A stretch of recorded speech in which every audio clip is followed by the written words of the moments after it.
peligra la calidad. ¿Estamos?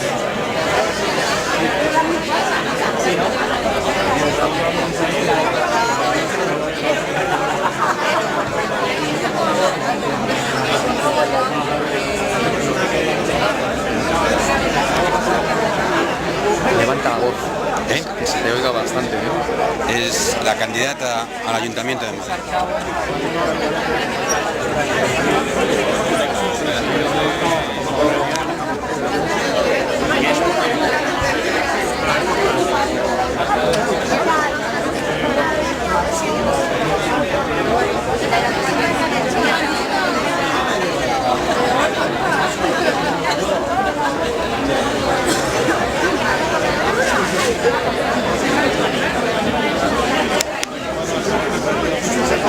Algo muy oscura.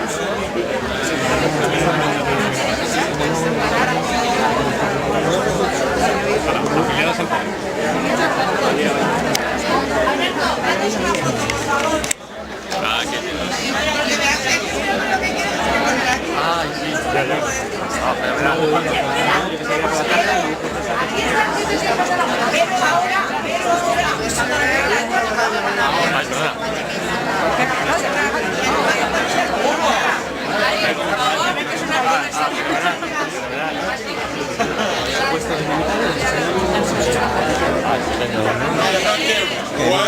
El otro día la vi en el Cato al Agua sobre el asunto de López Aguilar y la denuncia y demás, y defendió usted la ley de violencia de género. Pero lo que decía es que los denunciantes, los que denuncian en falso, también tienen que pagar las denuncias. Que las denuncias falsas tienen que tener sus consecuencias también. Pero es que ante la ley tenemos que ser todos iguales. Está claro. Y no puede haber un delito penal de autor, que no está ahora en vigor. Bueno, nosotros sentía que nosotros somos fuertes que las mujeres. No, perdone. No. Ante la ley todos iguales, porque no sé los animales, no sé, el elefante es más grande que la elefanta, pero nosotros somos inteligentes y usted me coge con una pistola o un puñal o con una sartén, y hablando que usted es hembra, yo soy macho de la especie humana, que encontremos mal, los hombres somos más grandes que las hembras, pero usted me puede quitar de en medio. Hoy, por ejemplo, viene noticia, madre que ha tirado por la ventana a sus hijos y luego se ha tirado ella. Eso sí, ella se ha descolgado, con cuidado para no hacerse daño, y a los niños se tira de cabeza. Pero voy a repetir, ante la ley todos iguales. Y esta mujer es punible absolutamente para ir a la cárcel. Entonces también, como los gitanos delinquen más proporcionalmente, pongamos una ley que penalice más a los gitanos. Eso se llama... Eso es desigualdad. Eso se llama nazismo. Sí, eso es desigualdad. ¿Para usted, doña Begoña? ¿Para usted?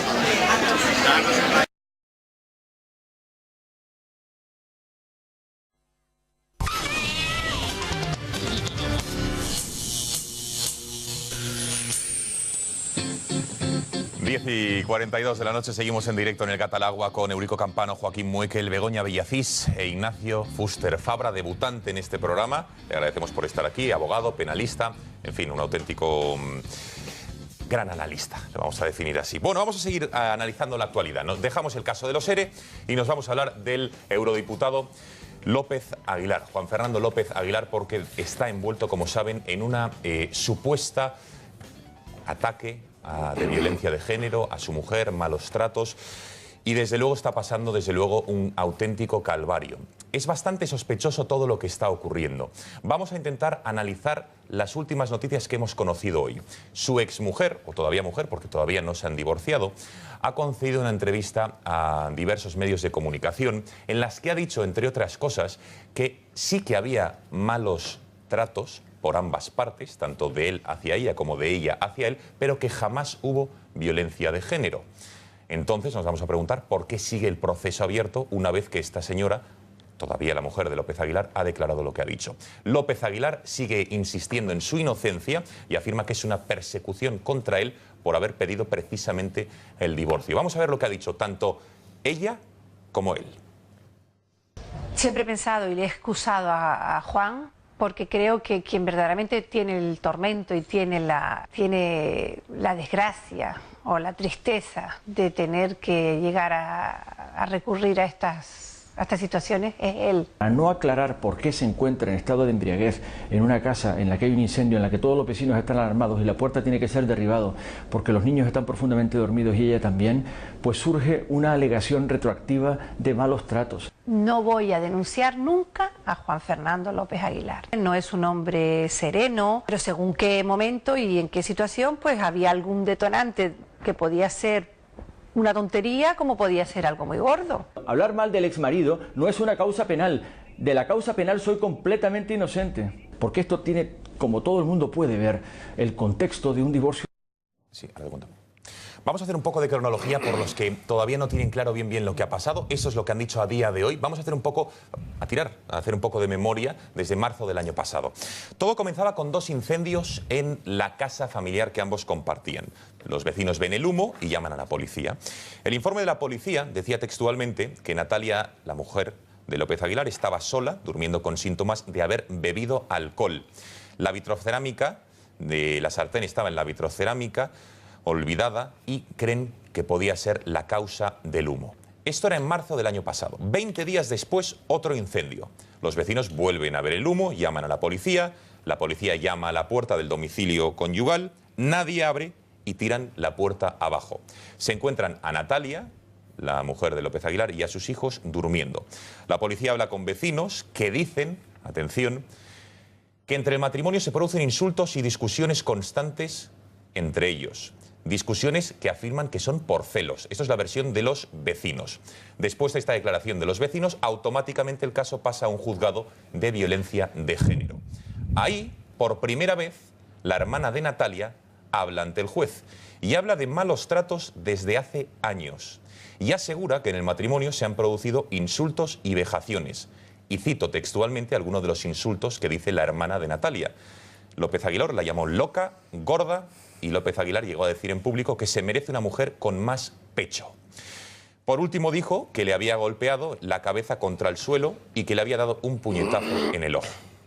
En enero de este año, ya nos vamos a 2015, por un golpe en la cara de su madre, el hijo de esta, el hijastro de López Aguilar, denuncia a su padrastro, es decir, denuncia a López Aguilar.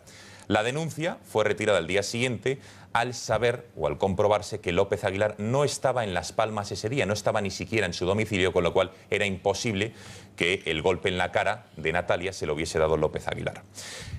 El juez llama a declarar finalmente a Natalia y esta, ante el juez, dice lo siguiente, y ya concluyo.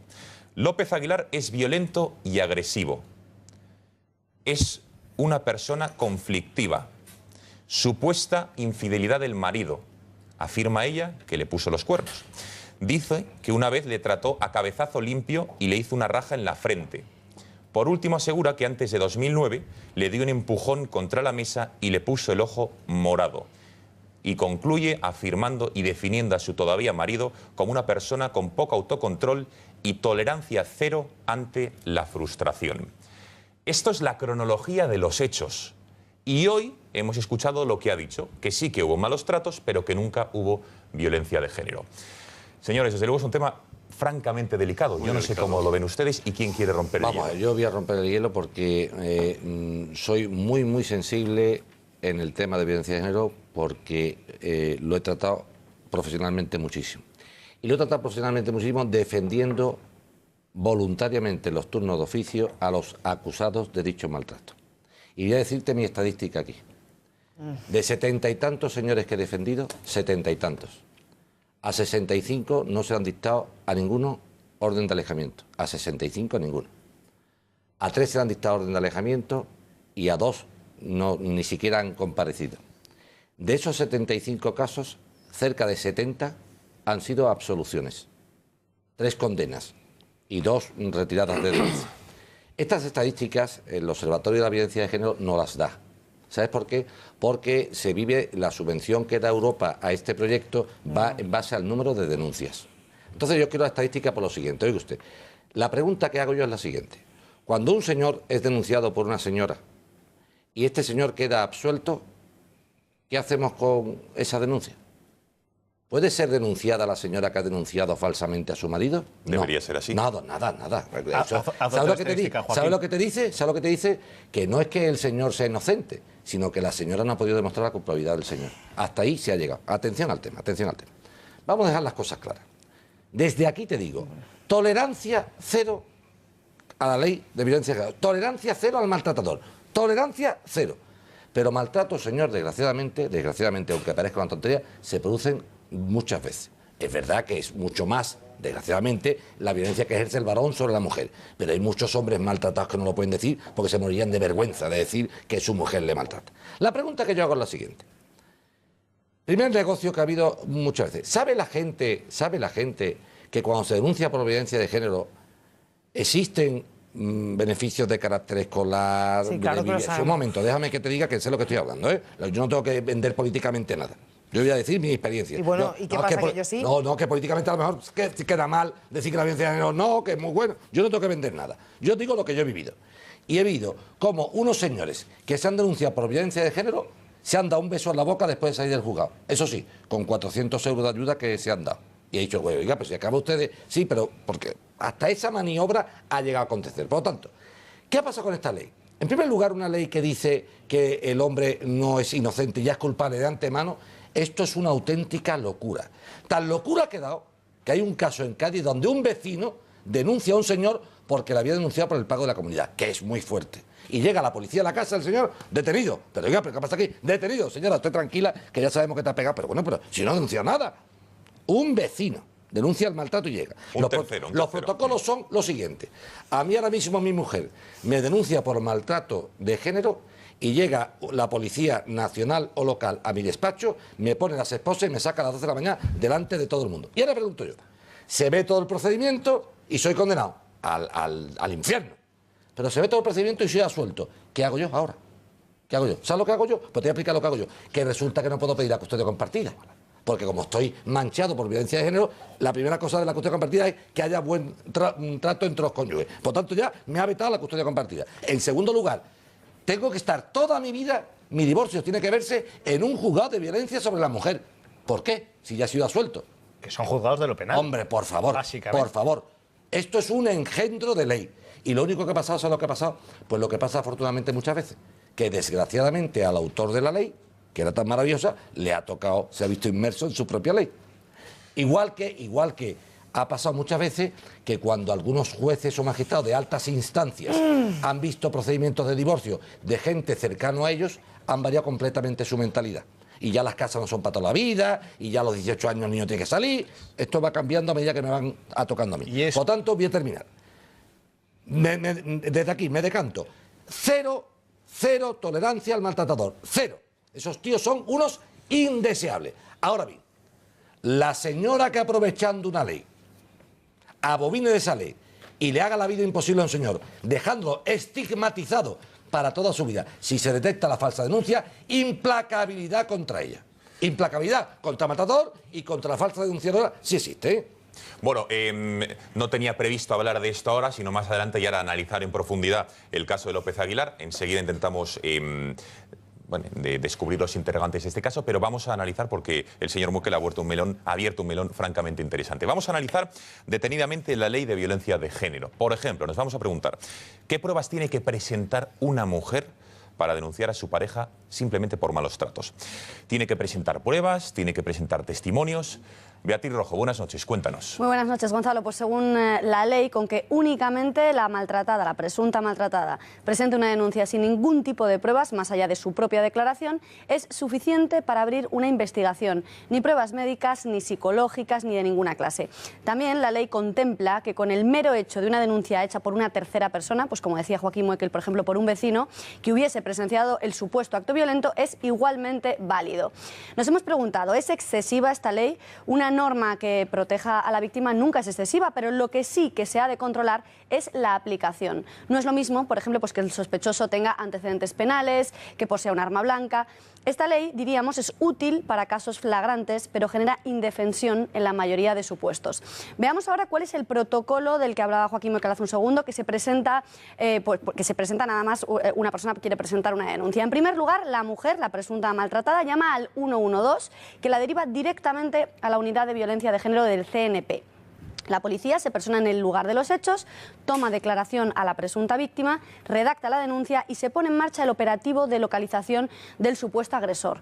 Una vez localizado, se le detiene, se le toma declaración y se evalúa el grado de peligrosidad del sujeto. Si en base al protocolo el nivel de peligrosidad es alto, el sospechoso queda bajo custodia policial, detenido como máximo 72 horas. Si la peligrosidad estiman que es baja, se remite el informe policial a los juzgados, donde deberá comparecer posteriormente. Además, los sospechosos no tienen manera de demostrar su inocencia. La única opción que tienen es, una vez terminado el proceso, presentar una querella por denuncia falsa. Y aún así tendrán que presentar pruebas de vídeo, de audio, fotos o testigos con el que puedan demostrar que esa denuncia efectivamente era falsa. Además, es discriminatoria para el hombre. Si una mujer pega a un hombre, será juzgado por una falta de lesiones ante la jurisdicción ordinaria, mientras que si es el hombre el que pega a la mujer, se abre un procedimiento por violencia de género ante un tribunal especial. Muchas gracias, Beatriz. Queda claro entonces que se rompe la igualdad entre hombre y mujer y que es una ley que claramente perjudica al hombre. Bueno, vamos a intentar hilar fino, ¿no? Porque tenemos que analizar el caso de López Aguilar, tenemos que analizar también la ley, con lo cual, si les parece, vamos a empezar con esta ley, que se aprobó en 2004 por el propio Juan Fernando López Aguilar, y después analizamos el caso del exministro y ahora eurodiputado. Bueno, yo, es decir, me ruborizo de hablar delante de tres letrados sobre estas cosas, pero todos hemos vivido, no uno, muchos casos muy cercanos, y efectivamente a mí me da la sensación, como ciudadano, que es una perversión el mero hecho de la inversión de la carga de la prueba, ¿no? Que sea el varón el que normalmente tenga que demostrar su inocencia y no al revés. Yo invito a leer, desde el punto de vista periodístico, uno de los mejores libros que se han escrito sobre esto, que se llama El varón castrado, de un periodista que es Pepe Díaz Herrera, donde son bastantes páginas, 700, 800, narra casos, decenas de casos absolutamente espeluznantes. Yo he visto casos por denuncias falsas sobre malos tratos de mujeres que querían sacar partidillo en pensiones alimenticias, en pensiones compensatorias, en procesos de divorcio, no tantos como Joaquín, que es un profesional, pero bueno, los he vivido. Yo he presenciado discusiones de amigos en un bar, ya sé que es bajar mucho a ejemplos burdos, pero es verdad, provocadas por ellas en un estado de embriaguez lamentable, y esto pueden ser excepciones, pero cuando llega la policía directamente le toma declaración a una persona que en primer lugar no está en condiciones de declarar, lo he vivido, y hay un montón de testigos delante, y hablas con la policía y dices si es que es justamente al revés, si es que es ella la que incluso le ha llegado a agredir físicamente, y la policía, en aquel caso incluso yo conocía a uno de los policías que estaban por la zona, porque son, no sé si eran policías de proximidad o eran de la Brigada de Información, la verdad es que ya no recuerdo, vienen los primeros que estaban por allí y me dijeron, ya, sí, ya lo sabemos, Eurico, pero tenemos que aplicar el protocolo. El protocolo es que a este desgraciado, que además se le había advertido, lo engrilletaron y lo llevaron a la Plaza Castilla y se tiró 24 horas en la Plaza Castilla durmiendo. En el caso del ministro de Justicia, pues yo... En fin, la impresión que tengo después de haber visto las declaraciones de esta chica, de cómo va variando, de cómo va modulando sus acusaciones, pasamos de la denuncia el publicitar una agresión física que luego resulta que no es tal, porque después dice que no fue violencia, pero que la vejaba, que la menospreciaba, es decir, ya vamos modulando, y al final, pues bueno, parece que se va cayendo por su propio peso, dentro de lo delicado que es valorar lo que pueda pasar en el interior de una pareja. Y otra cosa, y termino, y no hay derecho a que retroactivamente, y también conozco gente que le ha ocurrido 3 años después, en un lío de divorcio que se prolonga ad eternum, te empiezan a poner denuncias falsas hasta 20, y tu amigo te diga, es que voy a terminar en Picasen porque pone unas denuncias falsas de maltratos a mi hija de hace 3 años que son indemostrables, que no tiene pruebas forenses, pero me están tocando las pelotas porque me las admiten todas a trámite. ¿Y cómo demuestro yo que soy inocente? Nada. A ver, lo primero, ¿tú dirías que de las 65 no órdenes de alejamiento eran denuncias falsas? O sea, ¿dirías que eran denuncias falsas verdaderamente? Absolutamente. O que simplemente no pudieron acreditarlo. Porque, absolutamente. Eso es lo que dice el Observatorio de la Mujer, que no, lo voy a tolerar aquí. No, no. Ese es el cuento del Observatorio de la Mujer, que no lo voy a tolerar aquí, ni muerto. Pero vamos a ver. Eso llega a un juez. ¿Para qué un juez? ¿tú crees yo te digo más. Yo te digo más. Yo te digo que hay juez. No, perdón. Juez, tú me has preguntado y te voy a contestar. Te voy a contestar. Me has preguntado. Venga, pregúntame. Me has dicho que piensas que son denuncias falsas. O sea, no, y jueces llaman que dan en todas esas cosas, a jueces llamándolos. En todos esos casos, la mujer tenía la intencionalidad clara de divorciarse rapidito. Mira, no. Sí, te lo digo yo. Te lo digo yo. Mira, de verdad, yo os digo una cosa. Vamos a ver, Begoña. Lo que comentabas de esta mujer, que es verdad que ha podido tener un discurso errático a lo largo de todas sus intervenciones, es un patrón, desgraciadamente, muy frecuente en el ámbito, y yo no digo que este sea un caso de violencia doméstica, ojo, pero es un patrón, desgraciadamente, muy frecuente en las víctimas de malos tratos, de violencia de género. Porque inicialmente lo padecen, en muchas ocasiones no tienen el valor de denunciar, aguantan, son maltratadas de nuevo, aguantan y acaban denunciando. Y acaban retirando en muchos casos la denuncia. Y acaban ellas mismas justificando al propio maltratador lo que le está ocurriendo ahora mismo. Y en el fondo, no, perdona, esto es un patrón, me dirás que este es un patrón que no ocurre. ¿Ha dicho gorda que este es un patrón que ocurre. Más pecho? Eso en primer lugar. Y yo voy a la cárcel porque diga mi mujer gorda, pues sí está muy gorda. Pero que si no... joder, yo estoy muy calvo. ¿Pero esto qué es? Que le ha dicho gorda, uy, qué barbaridad. Y me ha dicho calvo, y yo me dice calvo, ¿y qué hago? ¿Puedo ir a la comisaría? Es que las cosas... No, es que me río. Es que me río porque es muy jodido. Es que es muy jodido. Yo te puedo decir, está gordito, te puedo decir, estás gordo. Sí, estoy gordo. O sea, y se puede decir con toda la intencionalidad. El tono, habla usted del tono, ¿no? Bueno, por supuesto. Hay que tener tono también. ¿me vas a justificar?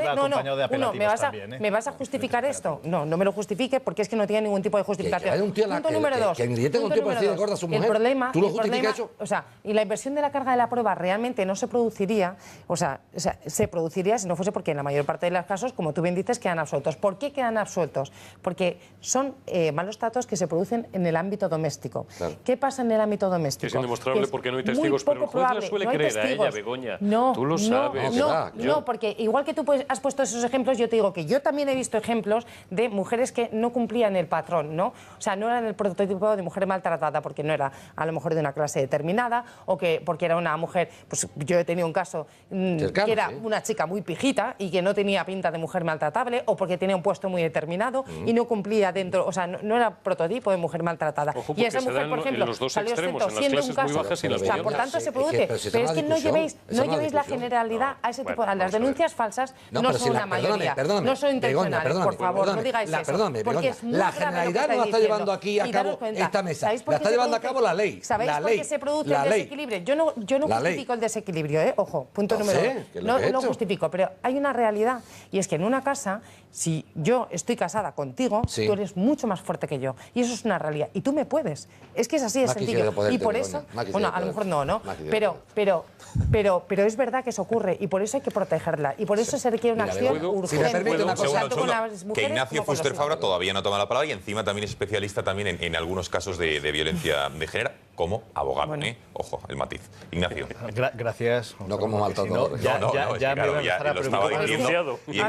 Ahora os contaré yo anécdotas también que son muy graves. Pero Ignacio. Si es que el derecho está lleno de casuística y vamos a tener casos por todos los lados y generalizar es imposible. Ahora, el diagnóstico de Joaquín es acertado en cuanto a que hay que ser totalmente inflexible en esas denuncias falsas. Que a lo mejor Joaquín ha tenido la casualidad de que los 60 eran asuntos en los que obviamente lo veía el propio juez, jurista, pero porque es muy buen abogado, todo el mundo, efectivamente, no, estoy totalmente convencido y lo veía meridiano el asunto y lo veías clarísimamente. Pero vamos a ser consecuentes en este aspecto. La ley está bien aplicada y es aplicable para unas determinadas condiciones que tiene que evaluar el juez. Y a principio de la aplicación de esta ley seguramente que habría unos recovecos por los cuales el juez podría evaluar físicamente a la persona y decir, bueno, pues me lo creo o no me lo creo. Pero a día de hoy ya tenemos muchos más indicios. Creo que también los jueces se han profesionalizado bastante. Pero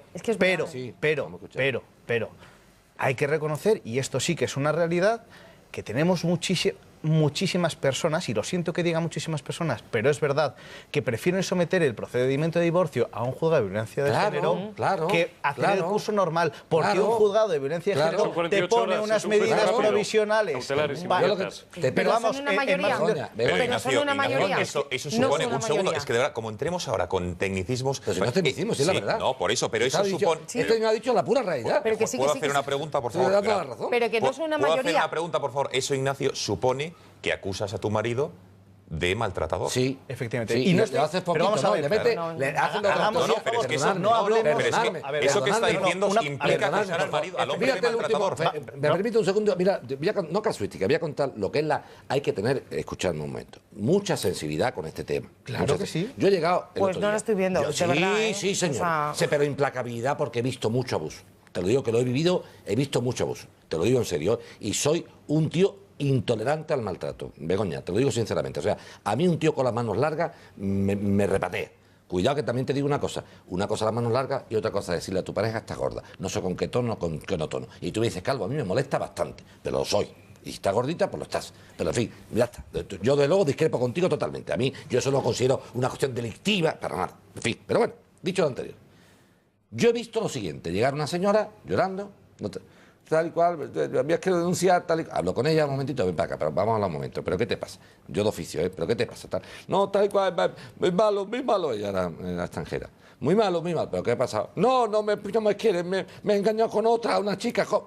Ya, pero cariño, escúchame. Ya. Que te haya engañado con otra, una chica joven, eso está muy mal y debes de divorciarte o separarte de él. Pero eso no es aquí.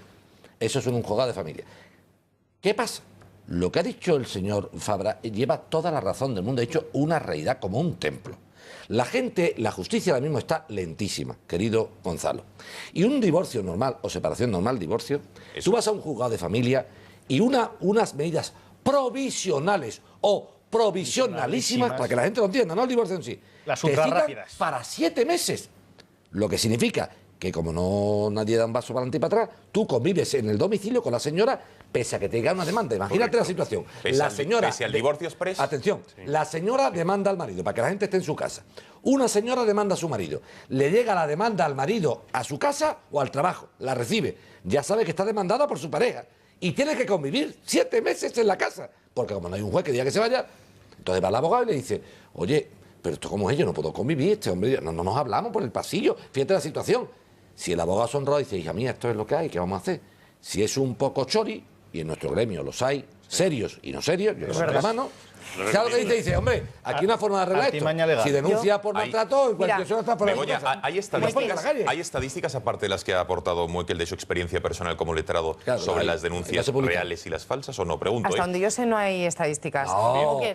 Perdón, disculpa. Quiero que el Observatorio de la Mujer, la reto aquí, lo reto, que me hagan ahora mismo en la entrega de lo siguiente: número de denuncias presentadas. ¿Y cómo han terminado esas denuncias? Mira qué sencillo. Unas en archivo, otras en condena, que los quiero ver. Avanza un poco más. Ninguna. Y luego las absoluciones. Porque la subvención va por la denuncia. Y las absoluciones que hayan derivado luego en querellas por denuncia falsa, en este caso, nada. Que hayan prosperado. Vale, venga, Begoña reclama la palabra y luego Eurico, venga. Miguel, yo te digo una cosa, la vehemencia con la que estás defendiendo las excepciones la querría yo para denunciar los casos que realmente se producen. Lo hago igual. De verdad. Lo hago igual.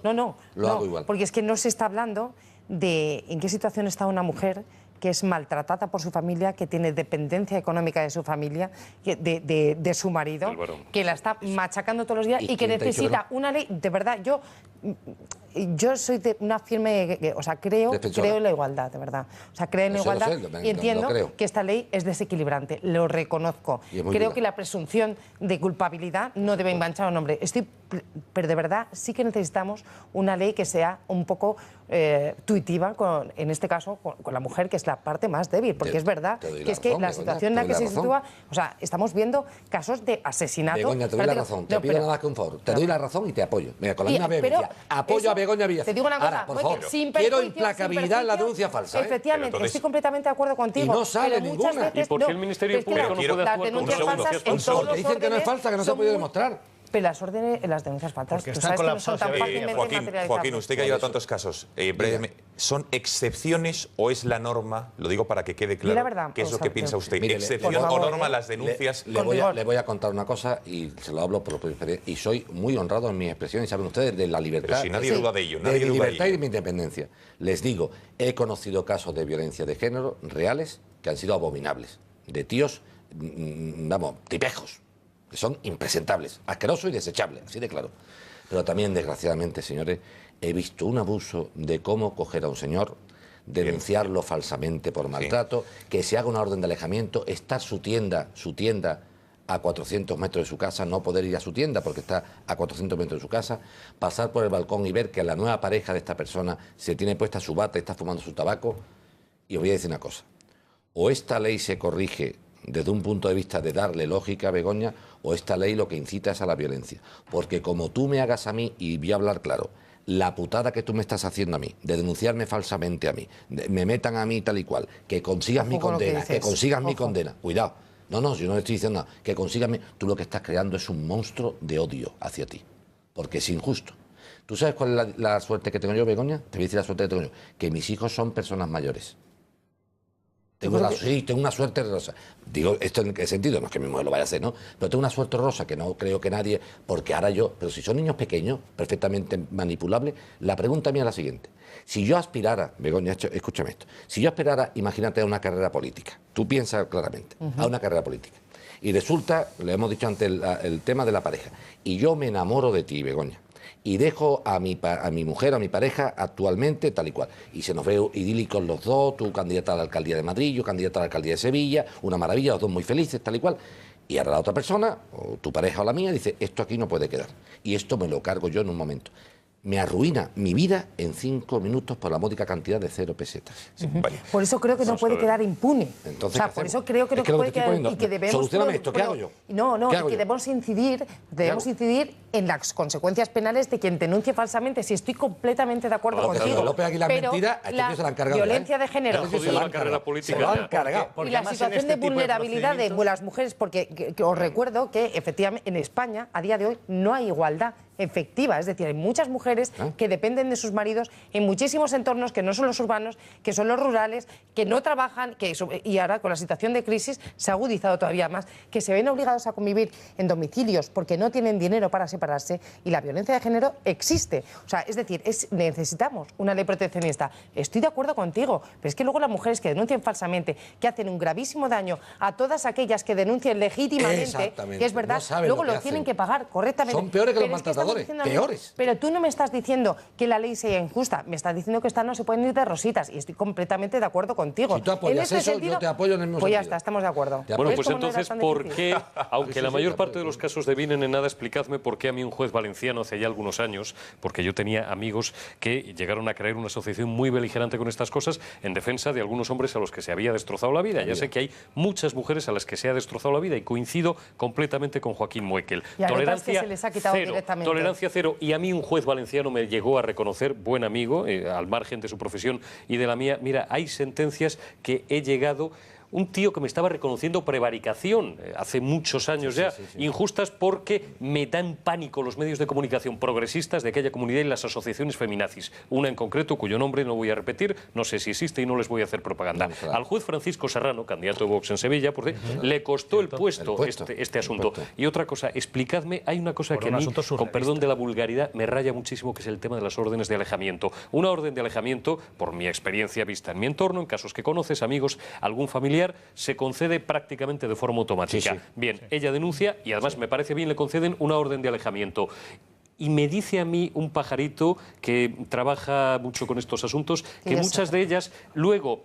Al mes se arreglan, voy a hablar vulgarmente, vuelve... 2 meses, que es cuando se hace la revisión... Y ella nunca llega a tomarse la molestia de volver al juzgado en una abrumadora mayoría de los casos para retirar esa orden de alejamiento. A los 2 o 3 meses, claro, el juez ya se ha perdido porque no han vuelto por allí, se produce un suceso desgraciado, lamentable, y en algunos casos con resultado de muerte. Y entonces lo primero es, coño, pero si le habíamos dado una orden de alejamiento, no es que volvieron juntos al mes y ella no la había retirado. Y después pasa lo que patrón al que yo hacía referencia, el patrón al que yo hacía referencia. Un segundo nada más. Un segundo, venga. A lo que te estoy diciendo, Begoña. Fíjate dónde llega lo torticero de este tema y lo politizado que está. lo politizado que está, no voy a decir el nombre obviamente porque no voy a fastidiar al magistrado, que ha llegado a recibir llamadas. Así, ¿eh?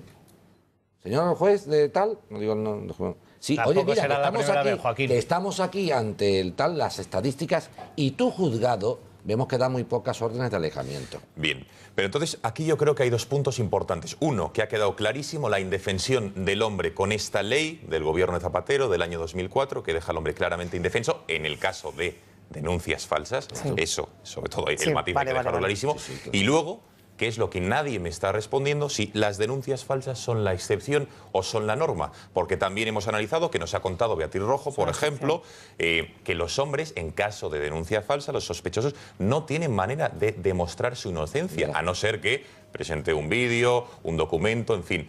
Pero, insisto, demostrar la indefensión del hombre ante una denuncia falsa, es decir, no es una ley igualitaria, ¿cuál es la realidad? ¿Qué es cierto? ¿Que hay más denuncias falsas? La mayoría, ¿qué es, Begoña? Pero bajo mi punto de vista son residuales las falsas. Bien. O sea, bajo mi Eso punto es de vista, importante aclararlo. Yo también hablo he hablado mucho con asociaciones que llevan precisamente mujeres maltratadas y además he tenido oportunidad, lamentablemente, de ver casos y bajo mi punto de vista son residuales, de verdad. No lo generalicemos porque es que no es así. O sea, porque una mujer normal y corriente, una persona, o sea, cualquiera de nosotros, las personas normales y corrientes, no tenemos la mala leche de hacer esa... Tú no sabes a dónde puede llegar el ser humano, perdóname. Y además yo siempre he dicho que en penal se ve a las mejores personas, a las peores personas y en familia se ve lo peor de cada persona. Si estamos completamente de acuerdo con eso. Es que ya volvemos otra vez al juego de los absolutos. Y solo con que haya una denuncia falsa, es que, vamos a ver, el tema de la violencia... Solo con que haya una muerte, ¿me vas a comparar? No te lo estoy comparando porque estoy de acuerdo en ese aspecto. Te digo, soy abogado de una asociación de mujeres. Lo comparto plenamente. Pero cuando a mí me viene un cliente y me dice, es que ha pasado esto, una labor muy importante es la de los abogados. O sea, es verdad. Vamos a reconocerlo. Joaquín, Begoña, decírmelo. Cuando llega un cliente, te cuenta la historia. Tú le escuchas y dices, bueno, ahora me la cuentas otra vez. Si no te la has creído, porque tú, después de ver tanta gente a lo largo de la semana, a lo largo de los meses, a lo largo de tus años de profesión, tienes que valorar al final si te dice la verdad o no lo dice. Y no es que vaya de presuntuoso, pero alguna idea tenemos. Entonces, cuando tú descubres que una denuncia puede ser falsa, la obligación del abogado es orientar. Tenemos garbanzos negros en todas las profesiones, cierto, pero hay que orientar y decirle a esa persona, lo que no puedes utilizar es una ley como un arma. No, tiene que ser un medio. ¿Vale? Efectivamente, pero eso es lo principal. Y luego, a partir de ahí, lo que sí que es verdad es que las pruebas que se tienen que utilizar son prácticamente imposibles para intentar levantar todo lo que son las querellas por falsa testimonio. Nos ha pedido que hablemos cada uno de nuestra experiencia. Yo puedo hablar de mi experiencia. Y vuelvo a repetir que ha habido casos de violencia muy desagradables. Pero atención, yo te pregunto, mira, el último caso que te voy a contar. Última baterita. Una señora que no se le ocurre otra cosa que decir que su niña la lleva al ginecólogo con 7 años. Bueno. Con 7 años, ¿eh? Con 7 años. Diciendo que ve que, en fin, sus partes íntimas están un poco erosionadas. El ginecólogo que dice, oiga, perdone, esto es una menor, yo no tengo que verlo aquí. Además, la derivo a pediatría. Y el pediatra, viendo el tema en cuestión, dice, mire, no me suena ningún tipo de abuso de ninguna clase. La juez de violencia le ha dado tal asco lo que ha visto que le ha dicho, señora, me tienen a mí que matar literalmente para que vuelva yo a darle la custodia de su hija a usted. La pregunta es, ¿tú sabes que ha habido un señor durante 8 o 9 años, con 1 y medio de prisión por una denuncia de abuso sexual a una menor sin que se haya producido? La pregunta es, bueno, ¿qué hace ese hombre? ¿Qué hace ese hombre? Que tiene una doble condena. Dime, ¿qué hace la judicial y la social? Y además un niño que le dicen, papá, porque tu papá te ha tocado, ¿no? Mira, yo te digo, está creando esta ley, Begoña, échame cuenta que te estoy dando con toda la seriedad, un odio atroz, porque a mí me haces tú eso y has creado un monstruo que lo que quiere es venganza. Pero bueno, de lo que me has hecho. Mira, ese caso que me acabas de relatar es asqueroso. Asqueroso. No, es horrible porque le apuntaba que aparte de esos dos se produce el daño familiar, o sea, porque es que le impiden estar, o sea, su hija crece sin él, o sea, es horrible.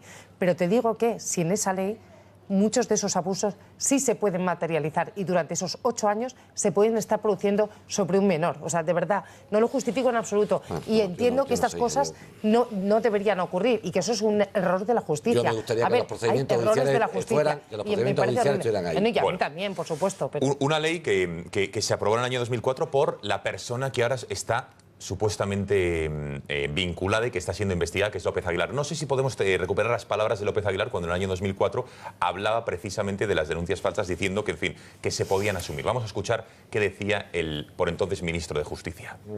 Las denuncias falsas son un coste asumible de la Ley de Violencia de Género. Eso que decía. Bueno, última reflexión a cada uno sí que me gustaría. ¿Qué les huele el caso de López Aguilar? ¿De qué estamos hablando? ¿Es serio? ¿Puede haber agredido a su mujer, supuestamente o no? La cronología, ella dijo ante el juez textualmente que López Aguilar es violento y agresivo. Dijo ante el juez que le había dado un cabezazo limpio y que le hizo una raja en la frente. Dijo ante el magistrado que antes del año 2009 le había dado un empujón contra la mesa y le puso un ojo morado. Y dijo, por último, en sede judicial, que López Aguilar tiene poco autocontrol y tolerancia cero con la frustración. Y hoy ha dicho que desde luego que se han producido malos tratos en ese matrimonio por ambas partes, de él hacia ella y de ella hacia él, pero jamás violencia de género. ¿En qué quedamos? ¿A qué les huele? Pincelada. Porque hemos hablado de la ley, pero no de este caso en concreto. Ciñámonos, por favor. Como no sabemos lo que ha ocurrido, hombre, yo tengo una opinión particular. Y dígala, es que, dígala. bueno, pues no sabemos lo que ha ocurrido, no se puede entrar en la intimidad de una pareja, pero a mí de momento creo que va ganando los puntos en credibilidad, por lo menos bajo mi humilde opinión, López Aguilar, por la modulación de las declaraciones de esta señora. A partir de ahí, si las denuncias son falsas y se demuestra, y para eso están los jueces, que caiga sobre ella todo el peso de la ley, si es posible, porque de momento le ha jodido la carrera política. Y si no, pues lo sentimos mucho, pero él fue quien creó esta ley, que asuma las consecuencias. Bueno, y la tercera, ¿no? Que si se demuestra que es verdad, que caiga sobre él todo el peso de la ley que también. asuma las consecuencias, claro, pero con la misma contundencia que estáis pidiendo para ella, porque yo ahora mismo, de verdad, si López Aguilar es un maltratador, tiene que terminar condenado con sentencia en la cárcel, si es así. Y si López Aguilar no es un maltratador y en la que tiene que terminar la cárcel es la falsa denunciadora.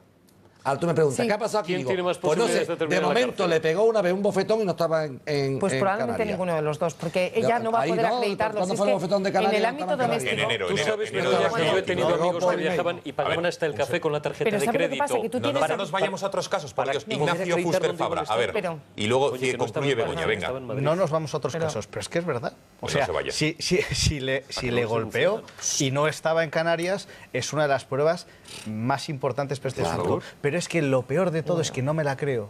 Y lo siento, me voy a mojar, don Gonzalo, que le encanta que me moje. Pues me voy a mojar. Venga, a ver. No me lo creo y es claro, porque cuando uno ha visto a víctimas de violencia de género, en casos muy puntuales y de un estrato social muy particular, es verdad que cambian su declaración y suelen decir, bueno, por miedo, dependo, voy a ir modificando y voy a ir modelando, y no es a lo largo de unas 48, 72 horas, es a lo largo de la declaración policial, la declaración judicial, y luego encima te dice el abogado, oye, vamos a intentar llegar a un acuerdo porque yo no quiero tener ningún problema. Pero es que esto ha sucedido en 72 horas y la objetividad, la espontaneidad y la meticulosidad que tiene que existir en una declaración en violencia de género, y que las verdaderas víctimas la tienen. Me pasó esto en tal fecha. Recuerdan la chaqueta que llevaba puesta. Y efectivamente, y me dijo, me golpeó de tal manera. Sí, concluimos, Begoña. Sí que lo recuerda. Pues yo te digo una cosa, yo te conozco, o sea, sé cómo piensas perfectamente, pero tú tienes la percepción masculina porque probablemente tengas más amigos. ¿A quién se está dirigiendo? ¿A Eurico? A Eurico, perdona. Ah, vale, no digo porque el espectador no... No, perdón.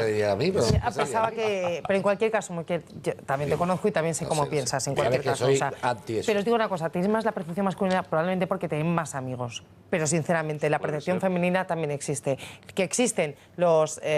me dicen por aquí la compañera que ella piensa lo mismo. Pero, sinceramente, tenéis que comprender también que estas personas sí van cambiando, sí van modulando su discurso cuando el maltrato se ha producido de tal manera que se ha producido un desequilibrio psicológico, como parece ser que ha sido el caso de esta mujer. Yo no me atrevo a pronunciarme, porque en estos casos sí que hay que decir que la presunción de inocencia debe primar por encima de todo, precisamente por lo que estabas comentando tú previamente. Bueno. Pero, ojo, que existen tantas posibilidades en un sentido como en otro. Es uno de los temas más importantes del día, sin duda, y que llevamos en este catálogo, y es por ello la pregunta del gatómetro.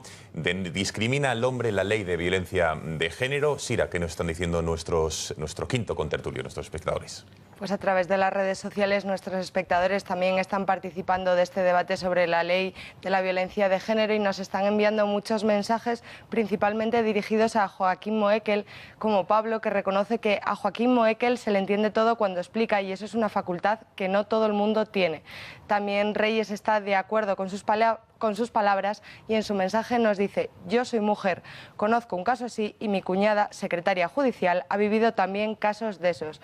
Y Marina, que además de considerar muy interesante este debate, señala que está totalmente de acuerdo con Joaquín Moekel y añade que hay que ser implacable con las denuncias falsas. Pero también hay quien es muy crítico con esta idea y se acerca más bien a la posición de Begoña Villacís, como una espectadora que dice: imagínese que en lugar de arruinarle la vida, la mata directamente. Esa es la situación de una mujer con un maltratador de verdad. Muchas gracias a todos ustedes por estar participando activamente a través de Twitter. Me informa Sira que son muchísimos los comentarios. Nos vamos a la publicidad. Dos brevísimas cuestiones, sí o no, a Begoña Villacís. Señora Villacís, candidata Villacís, ¿va a respetar usted la lista más votada después del resultado de las elecciones de Madrid para pactar con ellos o no? Vale. A ver. ¿Sí o no? ¿Sí o no? Ya lo desarrolla después de la publicidad. No, es que no es un sí o no. Nosotros vamos a abrir nuestras puertas y vamos a dialogar porque es lo que está pidiendo la ciudadanía. Bien. En este sentido. Entonces ya no es listas más votadas, es partidos. O sea, no se sabe cuál va a ser la lista más votada o si va a haber alguna. Si es que nos dirigimos a un espacio totalmente impredecible, una lista muy fragmentada. Bien, y por último, polémica de Ciudadanos y el Partido Popular. ¿Van a desinvertir, digamos, todo lo invertido en el AVE, en el tren de alta velocidad? No es desinvertir, lógicamente lo invertido hay que mantenerlo. Sería una absurdez retirarlo, pero entendemos que debemos entrenarnos un poco en la labor de priorizar. Dos grandes titulares de Begoña Villacís. Pausa de publicidad y lo ampliamos.